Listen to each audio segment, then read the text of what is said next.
বিশ্বকাপ ট্রফি জেতার স্বপ্ন ছিল, কিন্তু দেশে ফিরলেন হাতে ট্রফি নয়, একটি মৃত র্যাকনের সংরক্ষিত মূর্তি, তাও আবার তার হাতে ধরা হুইস্কির বোতল। বিমানবন্দরে আর্লিং হালান্ডের এই ছবি প্রকাশ হতেই শুরু হয়েছে তুমুল আলোচনা। প্রশ্ন একটাই, কেন এমন অদ্ভুত স্মারক কিনলেন বিশ্বের অন্যতম সেরা স্ট্রাইকার? বিশ্বকাপে দুর্দান্ত খেলেছেন আর্লিং হালান্ড। 5 ম্যাচে করেছেন 7 গোল, ছিলেন টুর্নামেন্টের অন্যতম সেরা পারফর্মার। তবে কোয়ার্টার ফাইনালে ইংল্যান্ডের কাছে 2-1 গোলে হেরে শেষ হয়ে যায় নরওয়ের বিশ্বকাপ অভিযান। ট্রফির স্বপ্ন ভেঙে গেলেও আলোচনার কেন্দ্রবিন্দু থেকে সরে যাননি তিনি। বিশ্বকাপ চলাকালীন যুক্তরাষ্ট্রের ডালাসে ঘুরতে গিয়ে স্থানীয় জনপ্রিয় ওয়েস্টার্ন সামগ্রীর দোকান ওয়াইল্ড বিলসে কেনাকাটা করেন হালান্ড। কাউবয় টুপি, বুট, বেল্টের অলংকার সবই ছিল তার কেনাকাটার তালিকায়। এমনকি একটি টি শার্টও কেনেন, যেখানে লেখা ছিল you can all kiss my Dallas. তবে সবচেয়ে বেশি নজর কেড়েছে তার কেনা হুইস্কি র্যাকেন। সংরক্ষিত একটি র্যাকনের হাতে রয়েছে একটি হুইস্কির বোতল।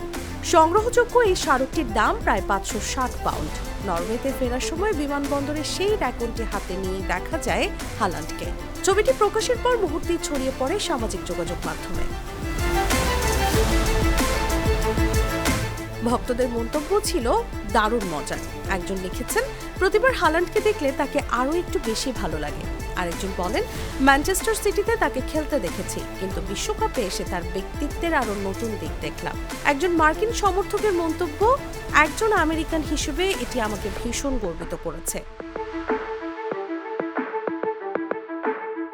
অবশ্য হালান্ডের ব্যতিক্রমী জীবনযাপন নতুন কিছু নয়। তিনি কাঁচা গরুর দুধ পান করেন, নিয়মিত কলিজা, হৃৎপিণ্ড, কিডনির মতো পুষ্টিকর অঙ্গ মাংস খান। প্রতিদিন প্রায় 1000 সিট আপ করেন, বরফ স্নান ও সাউনা নেন। এমনকি ভালোভাবে নাক দিয়ে শ্বাস নেওয়ার জন্য ঘুমানোর সময় মুখ টেপ দিয়েও বন্ধ রাখেন।